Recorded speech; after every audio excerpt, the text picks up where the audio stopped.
दुकान पे जाना 4th और 5th क्लास से शुरू हुआ मेरा। फाइनेंशियल कंडीशंस भी वैसी नहीं थी। माँ को अचानक से रेमेटॉइड आर्थराइटिस हुआ। क्लास में भी एक बार बोला था कि क्या करते हैं, पटरी वालों को भी आने देते स्कूल में, ये यहाँ आके क्या करेंगे। कभी ऐसा लगता था कि भगवान ने या ऊपर वाले ने मेरे साथ ही ऐसा क्यों कर दिया, सब बच्चे तो बहुत अच्छा कर रहे हैं। लगता था कि बाकी लोग तो इतना अच्छा कर रहे हैं, मतलब खेल कूद भी रहे हैं, बचपन गुजार रहे हैं, मेरे साथ ही ऐसा क्यों हुआ। क्या आप रेडी के ऊपर पढ़ाइयाँ भी करते रहते थे? जी, रेडी पे ही पढ़ता था। फ़ोन का स्टैंड, उस पर फ़ोन रखता था और ईयरबड्स से मैं लेक्चर सुनता था और रोटी बेलते रहते थे? जी। ऐसा कोई था जो आपको हमेशा डिमोटिवेट करता था? नहीं बता सकता। बिना नाम लिए आप बोल सकते हो। जी, था कोई एक, उन्होंने क्लास में भी एक बार बोला था कि क्या भाई ये। कभी आपने सोचा था कि अगर नीट नहीं निकलेगा तो मैं क्या करूँगा? कोई प्लान भी बनाया था? नहीं सर, मेरे लिए कोई प्लान भी नहीं था। मुझे पता था या तो नीट करना है या तो पटरी पे ही रहना है। और मेरे हाथ में इतना ही है कि यहाँ से कम मैं आपकी मेडिकल कॉलेज में जितनी भी फीस हो वो मैं पूरी तरह से यहाँ से बेयर करूँगा।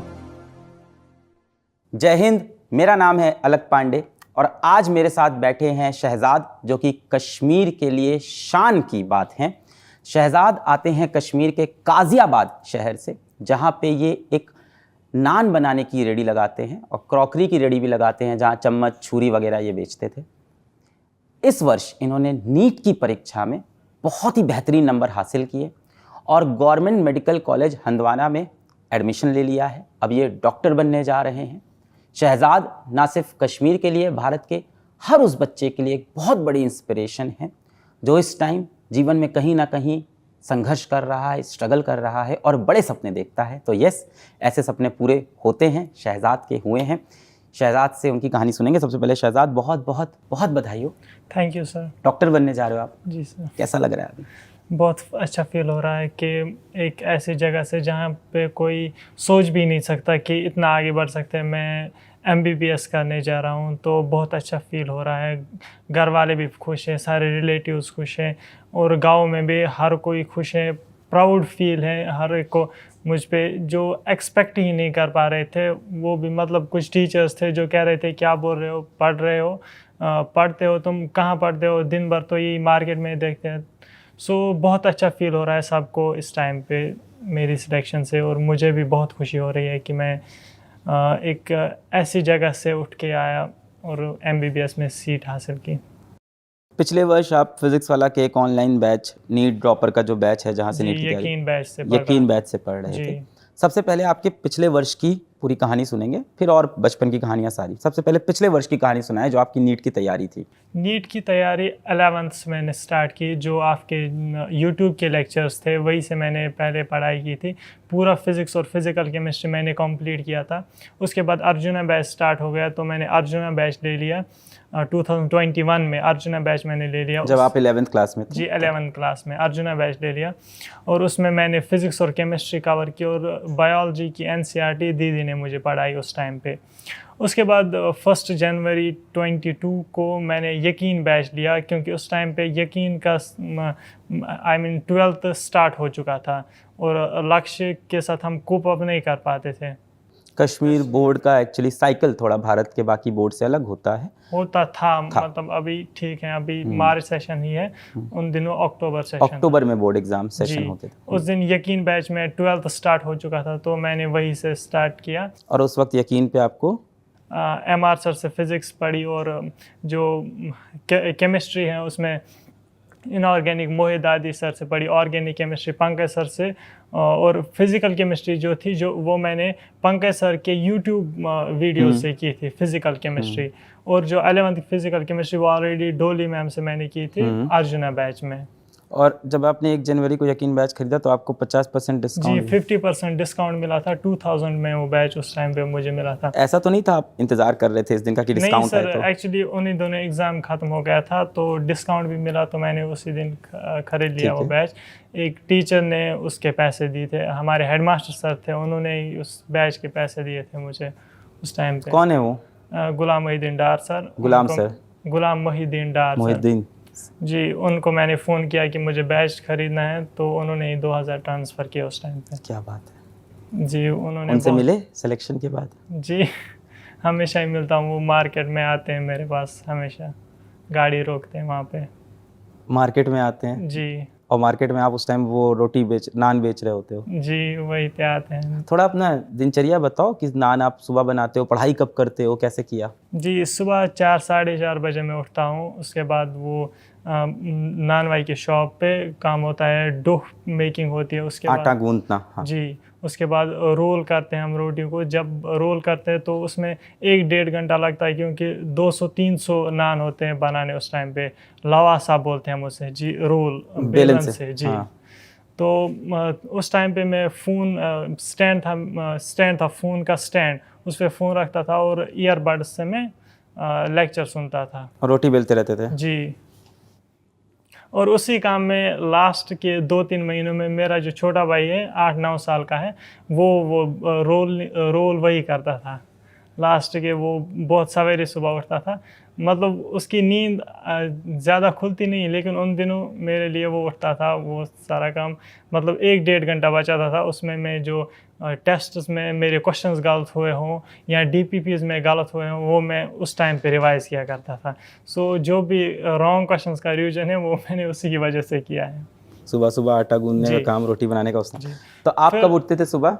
4 साढ़े 4 बजे। तब सबसे पहले रोटियां बेलना होता जी। था और साथ में मोबाइल सामने लगा के, हेडफोन लगा के लेक्चर जो लेक्चर। पिछले दिन किया था उसको रिवाइज करता था। मतलब फिजिक्स में ज़्यादातर जो रिवीजन है वो मैंने ऐसे ही किया है, बस क्वेश्चन प्रैक्टिस अलग से करता था। उसके बाद 9 साढ़े 9 बजे मार्केट निकलता था, वहाँ भी 3-4 घंटे लगता था ये रोटियां बनाने में? नहीं 2-3 घंटे लगते थे। उसके बाद मार्केट जाता था, वहाँ पे तकरीबन 1.5 से 2 घंटे लगते थे। सामान निकालना होता था, सजाना पड़ता था सामान। कितनी दूर था मार्केट घर से? मार्केट 5 मिनट दूर है बस। पैदल चले जाते थे? जी पैदल चले जाते हैं। तो वहाँ पे सामान सजाने के बाद फिर से घर आना पड़ता था। एक और रोटियाँ और एक किस्म की रोटी होती है, कुलचा बोलते हैं हम उसे। कुलचा? जी। उसमें अंदर आलू भरते हैं? नहीं सब आटा ही होता है, बस घी वाली रोटी होती और है। जो सुबह रोटी बना रहे थे लवासा, जी वो कितनी बड़ी होती है? वो प्लेट जितनी बड़ी होती प्लेट जितनी बड़ी? है। हाँ छोटे प्लेट जितनी। इतनी हाँ, बड़ी? इतनी बड़ी। और इसको खाते किस चीज़ के साथ है? चाय, नमकीन चाय के साथ। ये नमकीन होती है चाय के साथ? नमकीन चाय होती है। नमकीन चाय? रोटी भी नमकीन है, चाय भी नमकीन है। कश्मीर की फेमस चाय है। मैंने नहीं पी यार, मुझे पीनी है आके। तो इसको तोड़ के डुबा के चाय में खाया जाता है? कोई डुबा के भी खाता है और कोई वैसे भी। बड़ा इंटरेस्टिंग। फिर वापस आते हो, फिर कौन सी रोटी बनाते थे? कुलचा वो दिन में खाते हैं और मेहमानों को वही देते हैं, कुलचा मेहमानों को ही देते हैं। कुलचा किस चीज़ से खाया जाता है? वो भी नमकीन चाय हो या लिप्टन चाय हो, आई मीन ये शुगर वाली, हाँ। उसके साथ भी कुलचा खाया जाता है। ये पूरे सुबह से शाम तक जी क्या आप रेडी के ऊपर पढ़ाइयाँ भी करते रहते थे अपनी? जी रेडी पे ही पड़ता था तो मैक्सिमम ऐसा नहीं कि कोई ग्राहक आ गया रोटी दो और आप? हाँ वो भी होता है, मतलब कि उस वक्त ईयरफोन बंद करके ग्राहक भी संभाल लेता था। अगल बगल सब तो रेडी वाले आपको देखते होंगे, ये क्या कर रहे हो आप? उन्हें पता था, मतलब जब उनसे कोई पूछता था तो नज़र ना लगे इसलिए बोलते थे कि भाई लव में फंस गया, ये डीप लव है इसका। लव तो में? जी डीप लव जी में फंस गया है ये? जी फोन पे ही रहता है दिन भर ताकि नज़र ना लगे किसी की कि पर भाई- ये बात वो लोग इसलिए बोलते थे कि आपको नजर ना लगे? जी वो बहुत अच्छे हैं, मतलब बहुत प्यारे लोग हैं। मतलब जब भी जो मेरी कॉलेज की लाइक ये पैंट शर्ट 2 पैंट शर्ट्स उन्होंने दी और शूज़ भी उनके ही है। लेक्चर्स तो आप लाइव देख ही नहीं पाते होगे? नहीं लाइव कभी नहीं देखा मैंने, हमेशा रिकॉर्ड ही देखे हैं। और दुकान पे इंटरनेट, मोबाइल में इंटरनेट रहता था? जी मोबाइल में इंटरनेट है। फिर क्या होता था उसके बाद? उसके बाद घर आ जाता था 7 साढ़े 7 बजे। फिर 9 या 10 बजे ही सोता था मैं खाना खाने के बाद हमेशा। मतलब कि 6-7 घंटे से कम नींद मैंने कभी नहीं ली, क्योंकि हेल्थ पे भी इफ़ेक्ट पड़ता उसकी वजह से। सो 9-10 बजे ही मैं सोता था। ये बहुत इम्पोर्टेंट बात कही बच्चे ने कि आपको जीवन में कम से कम 6 घंटे तो रोज़ सोना चाहिए। जी नींद के साथ कॉम्प्रोमाइज़ नहीं करना चाहिए, क्योंकि मैंने कई बार किया था 3 घंटे 4 घंटे सोया था, फिर तकरीबन 4-5 दिन इंसान डिस्टर्ब रहता है, कुछ नहीं कर पाता। इसलिए मैंने वो सब कुछ, बुरी आदत है कि कम सोना भी, क्योंकि लाइफ में नींद अच्छी तो करनी ही चाहिए। बहुत अच्छी बात कही है आपने। जीवन जीने का मतलब ही क्या, अगर चैन से सो भी ना पा रहा हो इंसान है ना। हफ्ते में कम से कम एक दिन तो आप 8 घंटे की नींद जरूर लें, कम से कम एक दिन। बाकी दिन भी कोशिश करें कि 6-7 घंटे सोएं, और एक दिन हफ्ते में चैन से 8-9 घंटा सो लीजिए। बहुत कुछ हम लोग जीवन में ऐसा करते हैं जहाँ पे आप समय बचा सकते हैं, नींद में वो समय कम से कम आप ना जी। बचाएं। फिर पढ़ाई कब करते थे? दुकान से लौट के पूरे दिन तो दुकान पे थे आप? जी, दुकान पे ही तो पढ़ता था, और जो शाम को आता था मतलब कि ज़्यादा क्वेश्चन प्रैक्टिस जो थी घर में ही करता था, क्योंकि DPPs वगैरह रफ बहुत यूज़ करना पड़ता था, और जो काम बचता था दिन भर, मतलब कि मैं जो स्ट्रेटजी बनाता था वो मैं बस 11 बजे से 6 बजे तक के बनाता था। जो फिर बचता था, मतलब बैकलॉग जिसे हम कह सकते हैं, वो मैं घर आने के बाद करता था, और जो भी मतलब रॉन्ग हुआ हो वो अलग से लिख के रखता था मैं, उसकी अलग से मेरे पास कॉपी है। जो भी क्वेश्चंस रॉन्ग हुए या कुछ, उसकी अलग से कॉपी है, उसके लिए भी मैं टाइम निकालता था। थोड़ा पीछे चलते हैं, दुकान पे जाना कब से शुरू हुआ और उस वक्त आप पढ़ाई में कैसे थे? दुकान पे जाना 4th क्लास से, 4th और 5th क्लास से शुरू हुआ मेरा। 4th या 5वीं क्लास में आप थे? उससे पहले हमारे 2 दुकान घर में ही थे, एक ये नानवाई का शॉप, दूसरा फुटवेयर शॉप। फुटवेयर? जी। लेकिन मार्केट एक्सपांड हो गया बहुत ज़्यादा, और फाइनेंशियल कंडीशंस भी वैसी नहीं थी। माँ को अचानक से रेमेटॉइड अर्थराइटिस हुआ, मेडिकल एक्सपेंसेस बहुत ज़्यादा थे, और दुकान के अलावा हमारा और कोई ज़मीन खेत ऐसा कुछ नहीं है, तो जो भी है दुकान ही है। जब मार्केट एक्सपांड हो गया तो हमें मार्केट निकलना पड़ा, दुकान लेने की औकात नहीं थी उस टाइम पे, तो पटरी ही लगानी पड़ी। पटरी? जी। पटरी। रेडी। उसको पटरी बोलते हैं, जी। ऐसा क्यों? नहीं नहीं पता। बोलते हैं। रेडी को वहाँ पे पटरी बोला जाता है। उसके बाद बीच तो में रेडी लगाने में ये परेशानी आती है कभी कि कोई आ गया कि हटाओ इसको, ये जगह तो नहीं है? हाँ सर, 2-3 बार हटाया भी गया वहाँ पे। मतलब इससे पहले हमारी जो रेडियाँ थी वो 2-3 साल के लिए वो बंद भी थी, मतलब ज़्यादा सामान उठाना नहीं पड़ता था। फिर रोड वालों ने हटा दिया कि फिर वो टायर वाली लगानी पड़ी। उसमें ज़्यादा मतलब उससे पहले 1 घंटे का अगर काम होता था लगाने में, उसके बाद 2-2.5 घंटे तक भी पहुँच गया कभी कभी, और नॉर्मली 1.5 से 2 घंटे। तो आप 4th-5th क्लास में थे, मम्मी की तबीयत खराब हुई, फिर पटरी पे निकले मैं और मेरा भाई, वो क्रॉकरी बेचता था और मैं फुटवेयर। उसके बाद पापा की भी तबीयत ख़राब हो गई, और ये जो बेकर शॉप है वो हमें बंद करना पड़ा कुछ साल के लिए। फिर 8th में फिर से ये खुला, उसकी वजह से काम और बढ़ गया मेरा। 8th में ही दीदी ने बोला कि अभी आप पढ़ लो, क्योंकि अगर तुम पढ़ोगे तो कुछ आगे अच्छा कर सकते हो, पढ़ाई में अच्छा फ्यूचर बना सकते हो। दीदी कितनी बड़ी हैं आपसे? 3 साल बड़ी है मुझसे। 3 साल बड़ी जी। हैं। और इनकी जो दीदी इसको बोल रहे हैं, उन्होंने भी नीट का एग्ज़ाम क्वालिफाई किया, और वो अब गवर्नमेंट मेडिकल कॉलेज श्रीनगर में पढ़ रही हैं, 2nd ईयर MBBS की छात्रा हैं। जी। हाँ, और वो भी यकीन बैच में पढ़ी हुई हैं। बड़ी अच्छी कहानी है। जिस साल में यकीन में था, जिस वाले यकीन में मैं था, उसी में वो भी थी। क्या बात है। फिर क्या उन्होंने हुआ? 8th में बोला कि आप पढ़ लो, तो मैंने पढ़ा। तो 8th के एग्ज़ाम के बाद मैं क्लस्टर टॉपर रहा। मतलब लाइफ में मैं कभी भी टॉप 10 में नहीं आया था तब तक क्लास में, मतलब 10 के अलावा ही मैं रैंकिंग में रहता था। लेकिन उस दिन पहली बार क्लस्टर टॉप मैंने किया। तो क्लस्टर मतलब सारे सेक्शंस में? मतलब कि 2-4 स्कूल्स होते हैं। तो 4 स्कूल के आप टॉपर बन गए? जी। पहली बार हुआ था ये? पहली बार। कैसा लगा था तो? बहुत अच्छा लगा था उस टाइम पे। तो बहुत कॉन्फिडेंस फील हुई मुझे कि सच में, मतलब अगर मैं 4 स्कूल से आगे से ज़्यादा कर सकता हूँ तो ओबियसली लाइफ में कुछ अच्छा अचीव कर ही सकता हूँ। बहुत कॉन्फिडेंस मिली, बहुत तारीफ़ भी मिली लोगों की, तो उसकी वजह से मैं बहुत खुश हुआ, और मुझे ये फील हुआ कि मुझे आगे पढ़ना चाहिए। फिर 9th से ही मैंने अच्छे से पढ़ना स्टार्ट किया, मतलब कि घर में भी मैं किताबें खोलता था। और 9th में वहाँ पे हालात ख़राब थे, तो कश्मीर एजुकेशन इनिशिएटिव, वहाँ पे एक NGO है जो स्कॉलरशिप्स देती है लोगों को, मतलब 9th से स्कॉलरशिप होती है मेरिट बेस से। Kashmir education initiative. Kashmir education initiative. भाई आपको बहुत बहुत धन्यवाद, और बहुत अच्छा काम कर रहे हैं आप। फिर जी, उन्होंने फिर घर में पेन ड्राइव्स भेजे, तो उनसे ही मैंने पढ़ाई की, मैथ, साइंस। इन पेन ड्राइव में कंटेंट होता था पढ़ाई का? कंटेंट, लेक्चर्स होते थे ऑनलाइन। और ये टीचर्स कश्मीर के ही थे जो रिकॉर्ड करते थे? नहीं सर, बाहर के टीचर्स थे जो रिकॉर्ड करते थे। वही भेजा, तो वही से थोड़ा सा आइडिया हुआ कि ऑनलाइन भी कोई सिस्टम होता है पढ़ाई कर सकते हैं ऑनलाइन भी।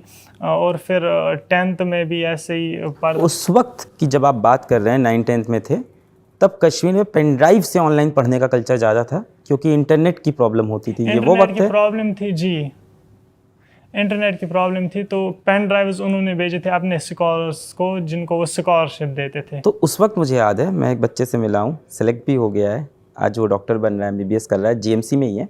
उसने एक कहानी सुनाई थी कि वो हर महीने ट्रेन पकड़ के दिल्ली आता था जी यहाँ सारे लेक्चर डाउनलोड करता था, जी, बहुत लोग फिर वहाँ जाता था, पढ़ाई करता था। बहुत लोग वैसे भी करते थे, लेकिन हमें पेन ड्राइव्स वहीं से मिले। अभी ठीक हो गया इंटरनेट? जी अभी अच्छे से, जब से 11th में आया हूँ तब से कभी इंटरनेट अच्छा हो गया जी है? अच्छा हो गया है। फिर 10th में भी थोड़ा सा ऑनलाइन, और स्कूल में भी बहुत अच्छा गाइड किया, बॉयज़ हाई स्कूल सुपरना का मान्य। तो 10th में भी अच्छे मार्क्स थे, 486 थे 10th में। तो उससे भी कॉन्फिडेंस मिली, मतलब कि अच्छा ही करता जा रहा हूँ, इम्प्रूव ही करता जा रहा हूँ खुद को, और बहुत तारीफ़ भी मिली लोगों की। तो उसकी वजह से अंदर से एक अच्छी फीलिंग होने लगी कि इतनी दुनिया नहीं है। आपके पिताजी 10th तक पढ़े हैं जी, और माता श्री ने पढ़ाई नहीं की है। घर में फिर भी पढ़ाई का माहौल कैसे है?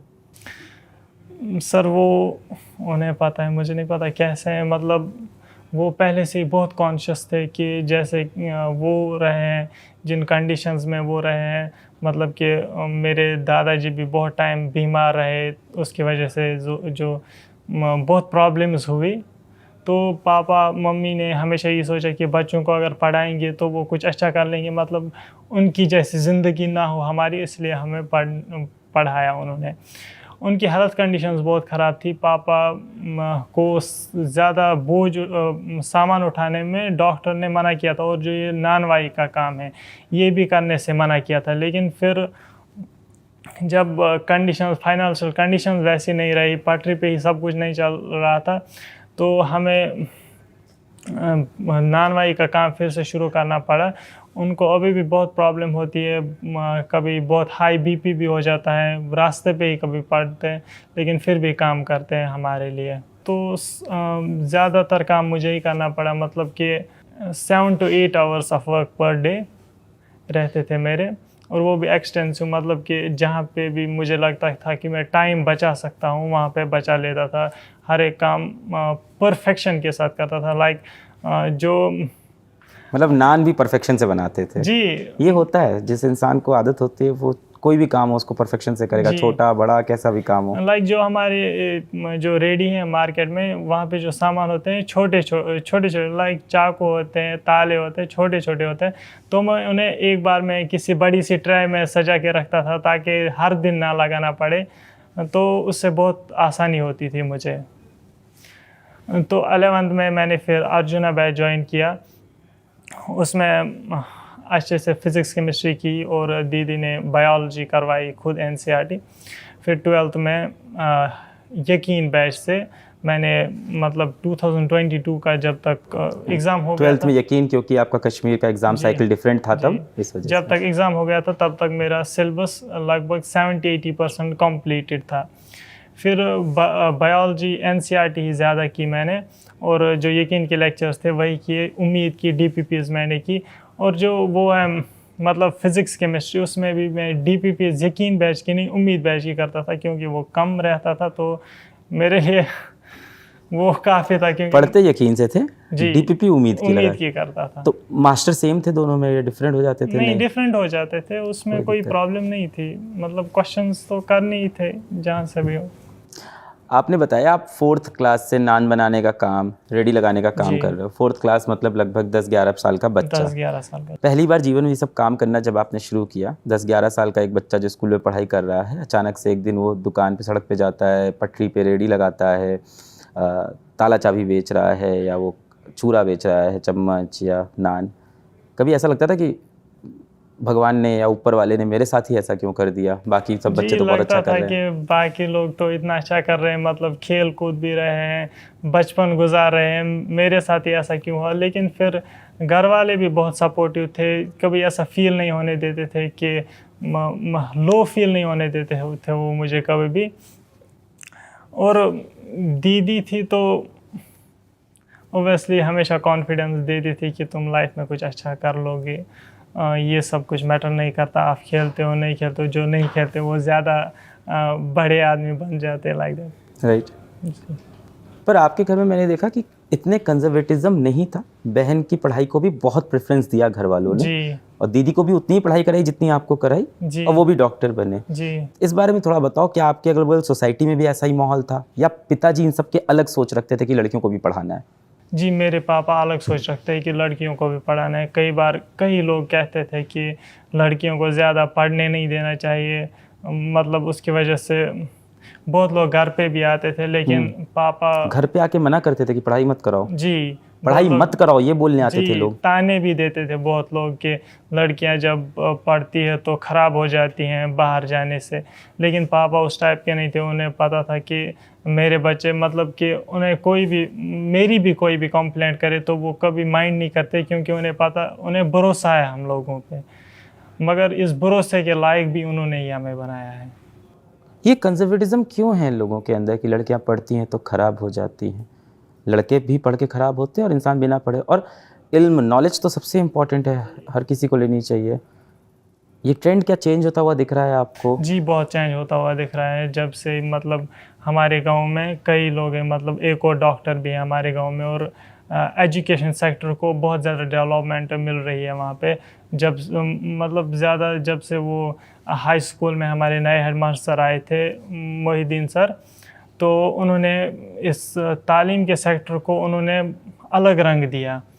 मतलब उन दिनों लोग प्राइवेट स्कूल से अपने बच्चों को निकाल के उसी गवर्नमेंट स्कूल में एडमिशन दिलवाते थे जब वो वहाँ पे थे। क्या बात है। बहुत डेवलपमेंट हुई उनकी वजह से, और फाइनेंशियली भी बहुत बच्चों को उन्होंने सपोर्ट किया। मतलब माइंड सेट भी बहुत पेरेंट्स का बदल दिया उन्होंने।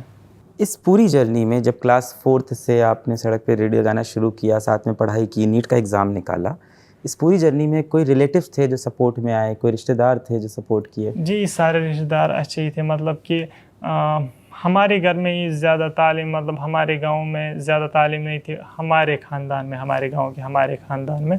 बाकी सारे रिलेटिव्स जो हैं, आप अपने पूरे खानदान के, पूरे गांव के दूसरे डॉक्टर बनोगे, पहले नहीं, क्योंकि पहली तो दीदी बन गई। डॉक्टर दूसरा बनूंगा, मेरे दीदी कज़न बन गई है पुलिस में है। हाँ, अच्छा जी वही से ये मुलाजमत वही से आई है, कज़न पुलिस मुलाजमत मतलब थोड़ा मेरा उर्दू कमज़ोर है। हाँ, एम्प्लॉयमेंट, गवर्नमेंट एम्प्लॉय। हाँ, गवर्नमेंट एम्प्लॉयमेंट को लेके, सरकारी नौकरी को लेके वहाँ लोगों के अंदर बहुत ऑब्सेशन है, बहुत उनको लगता है कि सरकारी नौकरी मिलनी चाहिए या प्राइवेट पे। नहीं, ज़्यादा यही गवर्नमेंट जॉब ही प्रेफर करते हैं वहाँ पे। क्या कारण होता होगा? स्टेबिलिटी। ऐसा कोई था जो आपको हमेशा डिमोटिवेट करता था? नहीं बता सकता। बिना नाम लिए आप बोल सकते हो। जी था कोई एक, उन्होंने क्लास में भी एक बार बोला था कि क्या भाई ये जो थे क्या करते हैं, पटरी वालों को भी आने देते स्कूल में, ये यहाँ आके क्या करेंगे। तो उससे बहुत डिमोटिवेशन मिली, लेकिन फिर दीदी ने जल्दी से 2-3 दिन डिप्रेशन रहा, तो फिर दीदी ने संभाला कि इससे कुछ नहीं होता, करके दिखाओ। मतलब कि फिर मैं उस स्कूल से जाने भी लगा था, मतलब पापा ने बोला था कि लीविंग सर्टिफिकेट डालते हैं, कहीं और भेज दूंगा तुम्हें, लेकिन फिर माँ ने बोला तो क्या फ़ायदा अगर तुम इससे ही पढ़ के अपना नाम ना बना पाओ। बहुत कॉन्फिडेंस दिया उस टाइम पे मम्मी पापा ने, दीदी ने भी। मुझे नहीं लगता आप रेडियो को लेके आज अशेम्ड हो, मुझे तो लगता है आपको प्राउड होना चाहिए। हाँ उसी सर, प्राउड उसी ने आपको हूँ यहाँ मैं। तक पहुँचाया। जी उसी ने पहुँचाया, मतलब अगर नहीं होती शायद मैं भी खेलने वालों में से ही होता। रियलिटी यही है, मतलब कि मुझ में कॉन्फिडेंस जो आई उसी की वजह से आई। मतलब कुछ करना है, अच्छा कुछ करना है, यही पे बेइज्जतियाँ नहीं सहनी है। कमरे में अंधेरा ना होता तो तुम उजाले की तलाशी क्यों करते? आपका बचपन कैसा रहा कश्मीर का? क्योंकि उस वक्त जो हम लोग ने मूवीज़ में कश्मीर देखा, क्या वैसा ही कश्मीर है या मूवी में कुछ ज़्यादा ही एग्जैजरेट करके ज़्यादा दिखा ही रहे हैं? दिखाते हैं, वैसा नहीं है। मतलब जैसा यहाँ है नॉर्मल ही है सब कुछ, वहाँ पे भी। बट आपके पिताजी हमेशा चाहते थे कि आप पढ़ाई लिखाई करके कुछ बहुत बड़ा बने। इस पे मेरा एक आपसे सवाल है शहजाद, कि आप बहुत कठिन परिस्थितियों में नीट का एग्ज़ाम निकाल रहे हैं। जी कठिन परिस्थिति, माता पिता के भी इतने पढ़े लिखे नहीं थे, घर पे फाइनेंशियल प्रॉब्लम थी, पिताजी बीमार रहते थे, आप रेडी लगा के चाकू छुरी बेचते थे, चम्मच बेचते थे, नान बेचते थे और नीट की तैयारी करते थे। जी अब आप डॉक्टर बनने जा रहे हो। जी मानते हैं कि आप धीमे धीमे ग्रो करते हुए CMO बन जाते हो, चीफ मेडिकल ऑफिसर। जी अपने एरिया के चीफ मेडिकल ऑफिसर को ये देखना होता है कि उस एरिया में मेडिकल रिलेटेड किसी को कोई परेशानी ना हो। जी। आप क्या क्या करना चाहोगे कश्मीर में अपने एरिया के लिए, अगर आप चीफ मेडिकल ऑफिसर बनते हो, कि आप जैसा बच्चा जो परेशान है वो भी डॉक्टर बन सके? सर मतलब जो ऑलरेडी एग्जिस्टिंग ऑर्गेनाइजेशंस हैं वो बहुत काम करती है, तो मैं उन्हें हेल्प करने की सोच रहा हूँ। नीट की तैयारी में कई दिन ऐसा जाता है जब लगता है कि हाँ मेरा नीट निकल जाएगा, और कभी कभी लगता है मैं बहुत दूर हूँ, मैं तो कट ऑफ भी नहीं पार कर पाऊँगा। ऐसे में एज अ नीट एस्पिरेंट कभी आपने सोचा था कि अगर नीट नहीं निकलेगा तो मैं क्या करूँगा? कोई प्लान भी बनाया था? नहीं सर, मेरे लिए कोई प्लान भी मैं कॉलेज का सोच भी नहीं सकता था, क्योंकि पेरेंट्स को ऐसे छोड़ के मतलब मेरा कोई प्लान भी नहीं था। मुझे पता था या तो नीट करना है या तो पटरी पे ही रहना है। मतलब मेरे पास अभी तो ऑप्शंस है कि अभी MBBS करना है, मतलब कि लाइफ लॉन्ग पढ़ना ही है, लेकिन नीट से पहले पता नहीं था कि अब आगे पढ़ना है या यहीं पे रहना है। तो नीट कहीं ना कहीं पहले आपकी चॉइस और बाद में द ओनली वे। जी, only way. The only way, मजबूरी भी कह सकते हैं लास्ट जी, में, द मजबूरी। Only way to come out of this. और कोई चारा नहीं था मेरे पास। आपको कभी फील होता है कि आप अपनी स्टोरी के हीरो नहीं हो, दीदी स्टोरी की एक्चुअल हीरो है? जी उसको कभी बताते हो कि लड़ाई झगड़ा ज़्यादा होता है? नहीं बता। कभी बताया जाके कि तुम हीरो स्टोरी के? नहीं, नहीं। कभी बताओगे आगे? आज तो बैठी है सामने। आज तो सुना ही उन्होंने। कभी डायरेक्टली बात नहीं हो पाती। लड़ाई झगड़े होते थे दीदी से? जी होते हैं, हाँ। हर घर में होते हैं। मार खाए हो? हाँ, बहुत बार। मैं भी। आखिरी बार कब खाए? आखिरी बार नीट से पहले 5-6 दिन। मार? जी अभी इतने बड़े हो के हाँ। पिट जाते हो तुम अभी तक? हाँ, अभी भी पिट जाता हूँ। मैं तो पिटता नहीं, मैं तो 1 महीना हो गया मुझे पिटे। पिछली बार मेरे को 11th में दीदी ने एक थप्पड़ मारा था आखिरी, जो मुझे याद है। बहुत करारा थप्पड़ मारा था मेरे को क्लास 11th में। मैं कॉरिडोर में खड़ा था, उसने मुझे थप्पड़, वो अभी तक याद है। मेरी ही गलती थी तब भी, मुझे पता है। बहुत अच्छा लगा शहजाद आपसे मिलके।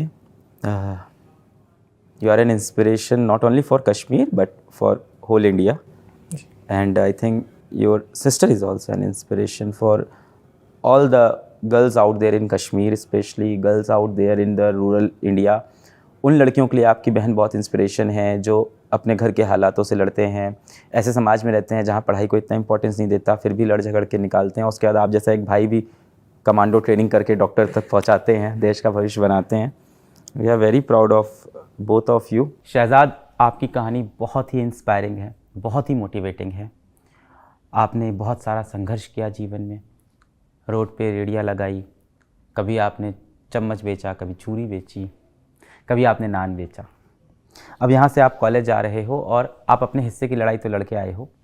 अब मेरे हाथ में इतना ही है कि यहाँ से कम मैं आपकी कॉलेज की फ़ीस में आपका पूरा हेल्प करूँ। तो यहाँ से आपकी मेडिकल कॉलेज में जितनी भी फ़ीस होगी वो मैं पूरी तरह से यहाँ से बेयर करूँगा। और आपको बहुत सारी बधाइयाँ। आप जैसे बहुत नौजवान की ज़रूरत है कश्मीर को ऊपर लाने के लिए। शहजाद की कहानी बहुत ही इंस्पायरिंग थी हम सभी के लिए, चाहे वो बच्चा नीट की तैयारी कर रहा हो, IIT की, UPSC की, कोई इंसान नौकरी करना चाहता हो, कोई भी वो व्यक्ति जो अपने जीवन में संघर्ष कर रहा है, बड़े सपने देख रहा है, उन सभी के लिए शहजाद की ये कहानी बहुत ही मोटिवेटिंग थी। फिर मिलेंगे एक दूसरी कहानी के साथ। जय हिंद।